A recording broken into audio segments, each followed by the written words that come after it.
Do you have anything else? Anything else we didn't touch on? That's it. I'm really pumped for Houston. It's going to be awesome. Obviously, we had the Blue Bloods last year, going to be a little bit of a different vibe, but like you said, the college basketball fans like us are still going to appreciate it just as much. Maybe not the casual fan, but it's going to be awesome. Yeah, are we worried about ratings? Are we worried about ticket prices? Are we worried? I think Texas losing was a blow. Was a little bit of a blow to both the networks and yeah. to the ticket sales, obviously with it being in Houston, but yeah, it's going to be crazy seeing two teams from South Florida.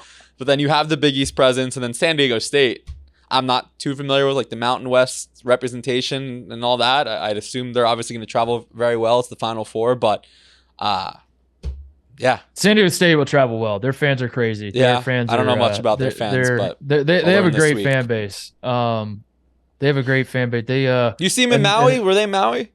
Yeah, they were in Maui. So was Creighton. This is they Right. got the San Diego State at the end of the season. Now I guess they are the one team that got the Maui bump, as it turns out. All along, we thought it might be Arizona because they won the thing. Creighton lost Arizona in a close game in the championship, but in the end, it was San Diego State. Yeah, San Diego State, Creighton were both there. They never played. Arkansas was there too. Yeah, I got excited when the Sweet game. 16 broke because there were a lot of Maui teams left in this thing.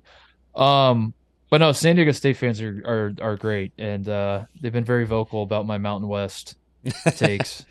But as I've tried to point out to them, all this proves to me is that San Diego State is not a Mountain West team. They're a Pac-12 team. This is all this, like simply by making the Final Four, you have proven that you're not a Mountain West It's team. basically like Gonzaga and the WCC, right? There's the WCC and then there's Gonzaga. Now it's San Diego State and the Mountain West.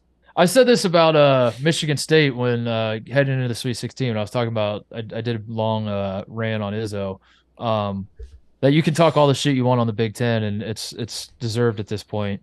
But Michigan State is the one team that like can always break through the narrative of the Big Ten, no matter who's on the roster or whatever. Like they will always find a way to. Michigan makes runs too.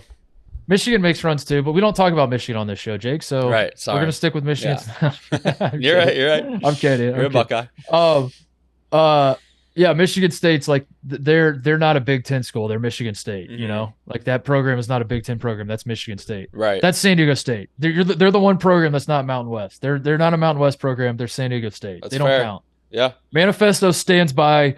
We might put a little asterisk next year that San Diego State is not a Mountain West school, but we still stand by the Mountain West being frauds in the tournament. But also congratulations to San Diego State. But also, I think this just proves that you're actually a Pac-12 school. So there you go. That's the final thing. Also manifesto stuff. Dan Hurley winning the title as a crazy coach would undermine that whole point, wouldn't it?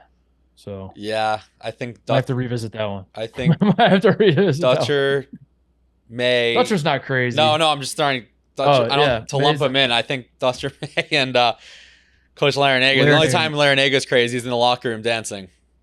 Yeah, it's like a happy crazy. That's not like a Yeah. He plays into the grandpa role really well. Like he's open about it, and I think that's what makes that culture great. I know we talked about it earlier, but yeah. You have any shout outs otherwise? Or you TJ? TJ, do you have a mic? You have a mic, don't you? Yeah. I was just gonna ask, last year obviously Duke, North Carolina, Kansas, Villanova. This year Connecticut, Florida Atlantic, San Diego State, Miami. What's the marker of a better tournament? Which result? The Blue Bloods or a bunch of Blue Bloods? I don't think it's brands. I think the perfect tournament is you have a ton of chaos in week one or weekend, the first weekend, a ton of upsets, and everyone's like, oh my god, a 16-1, and did you see that Kihei Clark pass? And we have all that, but then when the dust settles, you have the best teams still there, and I don't think this tournament.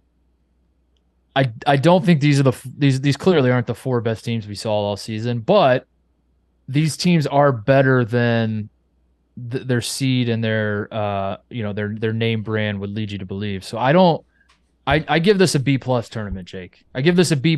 Like I don't, the name brand does nothing for me because I don't like if Bama's never been to a final, or like have they been to a Final Four? I don't think they have they? They've never been to a Final Four. Alabama, like if it was Alabama, Marquette, Gonzaga and Texas. Some of these schools that like we don't see. I guess we've seen Gonzaga a lot in recent years, but some of these schools that we haven't seen a lot of at the Final Four. But I felt like they were some of the best teams all year. I have less of a problem with it. The name on the front of the jersey means nothing to me. Right. It's more of like, have you been good all season, or did you just get hot for a couple weeks? I just thought, and I feel like these teams have been good all season. Yeah, I just thought of a quick exercise. You know how the AP poll comes out like after the championship, which is weird? What if we just reseed right now? Like, say this was their resume, these 4 teams. What seeds would they be? Because they can all move up since they were lower seeds. Okay, so Florida Atlantic would clearly not be a 9. Right. There's an argument that they shouldn't have been a 9 in the first place. So I'd say they're like a 4 or 5 heading into the I would say they're Final a 4 or 5. They feel like a 4 or 5. UConn's like a 2. UConn's definitely at least a 2. Yeah. And if up until this point, like if so far in the tournament what we've seen, those 4 games that UConn has won was like the Big East tournament, you know? Yeah. It was like the lead up to the NCAA tournament, and then now we're seeding UConn.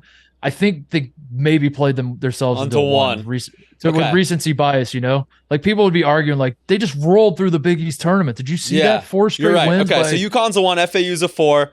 Miami's probably a 2 or a 3. 3 maybe. And then SDSU, 3. they were a 5 also. But Miami beat Houston and Texas, who are Miami's more impressive than SDSU, I'd say. I would agree with that. But SDSU beat Bama. Okay, yeah. So Miami's more impressive because Houston and Bama cancel each other out, and then I think the Texas win today for Miami. Yeah, and they beat Indiana, who is a good. So basically, we have the top 2 teams according to our reseeds playing each other, and then the lower 2 teams playing each other, which is why we said it's wide open because it's not exactly even. I would have UConn as a 1, Miami as a 3, probably San Diego State and Florida Atlantic probably as 4s. Okay, I have them both as 4s probably. Yeah, I don't know. Yeah, I don't know. That was a fun exercise. Yeah, I've never thought like about this is Selection Sunday, 2 weeks later. And Wow. then Purdue, what would Purdue drop to? After losing to Fairleigh Dickinson, a 1 to like a 6? With me, yeah, that would drop into a 6. With the selection committee, they would stay a 1. Yeah. Purdue would stay. Yeah. So Purdue losing all season and then somehow still being ranked. Like imagine if it was like non-conference games heading into Selection Sunday. You can't have an atrocious loss unless like you're like in the ACC and you lose to Louisville this year. Yeah. That's a great point. I think UConn would UConn would be a 1. UConn would be a 1. There's just so much with Purdue UConn's dropping to a 6 seed. It opens the door for UConn to be a 1. That's right. There's the new one. Yeah, it's UConn. Well, Alabama would fall off too. I guess that's how this works. When you lose, it's not as impressive. But God, I'm so mad at Nate Oates.